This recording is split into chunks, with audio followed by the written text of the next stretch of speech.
En este video vamos a ver cómo crear preguntas de tipo calculado. Este tipo de preguntas nos permite, por ejemplo, plantear un problema matemático y que este problema matemático tenga datos aleatorios de tal forma que también los resultados sean diferentes para cada ocasión que se ve la pregunta. Entonces vamos a iniciar dando clic en el banco de preguntas, luego preguntas. Seleccionamos primeramente la categoría en la que vamos a guardar la pregunta. Entonces, en este caso voy a seleccionar la categoría que se llama tema 1.4. Voy a dar clic en el botón de crear pregunta. Selecciono entonces calculada. Doy clic en el botón agregar. De nuevo es necesario poner el nombre de la pregunta. En este caso voy a poner punto área de un rectángulo. En el texto de la pregunta voy a poner lo siguiente.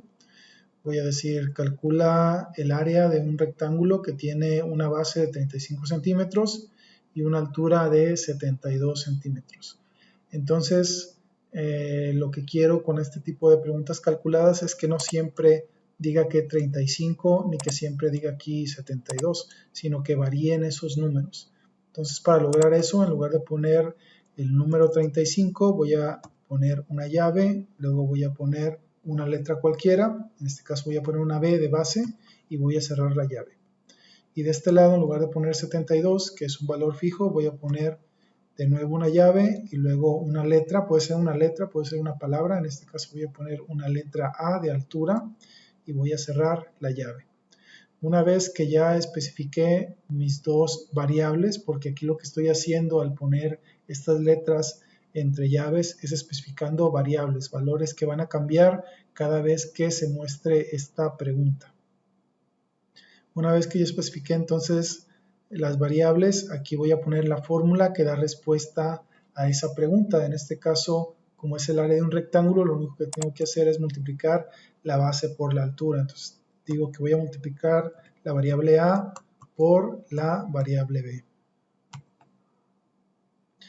Bien, ya que especifiqué entonces cuál es la fórmula, aquí voy a indicar que la calificación va a ser el 100%. De este lado pongo la tolerancia que va a tener el resultado que escriba el estudiante. En este caso estoy poniendo una tolerancia de 0.01. Va a ser de tipo relativa. Dentro de los tipos de tolerancia tenemos relativa, nominal y geométrica. La nominal se refiere en cuanto a la diferencia que va a haber en la respuesta que escriba el estudiante con el valor real de la respuesta. Si por ejemplo el valor real de la respuesta es 5 y yo pongo como tolerancia 2, quiere decir que entonces la respuesta va a ser correcta si es 5, si es 6 o si es 7. También va a ser correcta si es 4 o si es 3. En cambio, si yo dejo la tolerancia de tipo relativa, entonces se va a hacer una división de la diferencia entre la respuesta correcta y la respuesta que puso el estudiante sobre la respuesta correcta. Y si esa división da algo que sea menor a 0.01, entonces se va a considerar esa respuesta como verdadera. Y bueno, el tipo de tolerancia geométrica se hace todavía un cálculo más complejo. Podemos dejar entonces cualquiera de estas tres. Vamos a dejar por default la que está en relativa. Después nos pregunta cuántos van a ser los números decimales que se van a tomar en cuenta. En este caso vamos a dejar así 2. También aquí tenemos el tratamiento de unidades, donde podemos indicar si vamos a querer que el estudiante ponga no únicamente el valor de la respuesta, sino también las unidades que está utilizando. En este caso serían centímetros cuadrados para la respuesta. Entonces yo puedo seleccionar entre no tomar en cuenta las unidades, que las unidades sean opcionales. Y si selecciono que las unidades son opcionales, tengo que decidir si van a ir a la izquierda o a la derecha. En este caso es a la derecha, porque los centímetros cuadrados se ponen a la derecha del valor. o también puedo especificar que la unidad va a ser calificada, y si la unidad va a ser calificada, va a ser forzosa, debo de especificar cuál va a ser la penalización de que el alumno no ponga esa unidad. En este caso estamos penalizándolo con 0.1 del total del puntaje que tenga asignada esta pregunta. Y también vamos a indicar si queremos que el estudiante escriba la unidad por sí mismo o que le aparezca en una selección de opción múltiple o en un menú desplegable. Y aquí en unidades es donde yo especifico cuál va a ser la unidad que yo voy a tomar en cuenta. En este caso son centímetros cuadrados, voy a ponerle cm2. Bien, entonces de esta manera estoy diciendo que el estudiante forzosamente tiene que poner una unidad que va a tener esta penalización en caso que no la ponga, que la tiene que escribir él y que la tiene que poner a la derecha, y lo que tiene que poner es centímetros cuadrados. Bien, una vez que terminé de configurar mi pregunta, voy a dar clic en guardar cambios.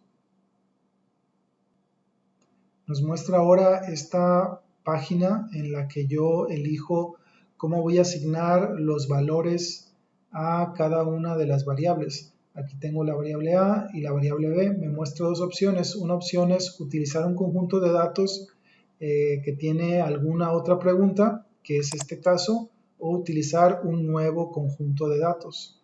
Lo aconsejable es poner siempre un nuevo conjunto de datos para no depender del conjunto de datos de otra pregunta. De esa manera, si la otra pregunta cambia, no nos afecta esta pregunta. Bien, entonces si seleccionamos un nuevo conjunto de datos, le ponemos en no sincronizar en esta parte, porque no se tiene que sincronizar con el conjunto de datos de otra pregunta, y después doy clic en siguiente página. Bien, en esta página yo tengo que especificar entonces un valor comodín para cada una de las variables. Primero, para la variable A voy a seleccionar este número 9, lo voy a dejar tal y como está. Después tengo que seleccionar un rango de valores de 1 a 10, está por default, yo puedo cambiarlo, puedo poner que sea de 10 a 20. Entonces quiere decir que la variable A va a tomar un valor de un conjunto de números que van a estar dentro del rango entre 10 y 20. Voy a decir que va a tener una sola unidad decimal, puedo escoger cualquier número de puntos decimales hasta el 10, voy a dejar el que está por default, que es 1. La distribución vamos a dejarla uniforme, quiere decir que hay la misma posibilidad de que me aparezca cualquiera de los números que están dentro del rango. Si yo selecciono log uniforme, lo que va a causar es que haya más posibilidad que haya números o que salga un número, un valor para la variable A que esté dentro de los valores mínimos. Voy a dejarlo como uniforme. Entonces la variable A era la altura, la variable B era la base, vamos a dejarlo así como está. El valor comodín va a ser el 4, el valor mínimo 1 y el valor máximo va a ser 10, igual un solo punto decimal, y vamos a dejar la distribución como uniforme. Después nos vamos a ir a la parte de abajo y vamos a agregar nuevos ítems. Vamos a poner 20 ítems. Esto quiere decir que se van a generar 20 números aleatorios para nuestras variables. Selecciono entonces 20 y después doy clic en el botón agregar. De esta manera ya voy a tener 20 valores diferentes para las variables.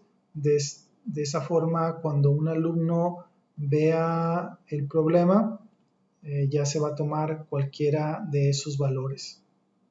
Bien, una vez que ya hemos configurado entonces nuestra pregunta, vamos a darle clic en guardar cambios.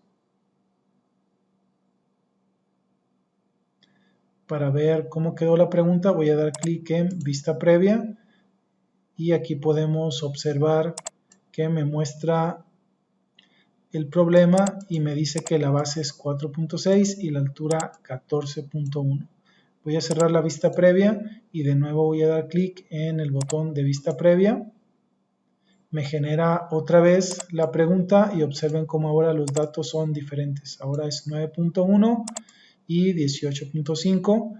Lo voy a cerrar una vez más, doy clic de nuevo en vista previa y otra vez están los valores de forma distinta. Entonces vamos a calcular cuánto es el área de este rectángulo. Sería entonces 8.6 por 14.3. El resultado sería 122.98. Voy a poner 2 decimales porque cuando configuramos la pregunta especificamos que iban a ser 2 decimales para la respuesta. Voy a dar enviar y terminar. Me tendría que marcar que la respuesta es parcialmente correcta porque está bien la respuesta, pero no estoy agregando aquí los centímetros cuadrados, no estoy agregando aquí las unidades. Entonces doy clic en enviar y terminar. Me la pone bien, pero fíjense que el color es naranja, eso quiere decir que la respuesta es correcta y aquí me está diciendo que no puso la unidad. Bien, voy a comenzar de nuevo. Voy a poner entonces la misma respuesta, pero ahora sí le voy a poner centímetros cuadrados. Le doy enviar y terminar. Y esta vez me pone la palomita de color verde indicando que la respuesta es totalmente correcta y no parcialmente correcta como cuando me apareció la palomita de color café. Entonces está funcionando bien mi pregunta y entonces queda lista para utilizarla en un cuestionario.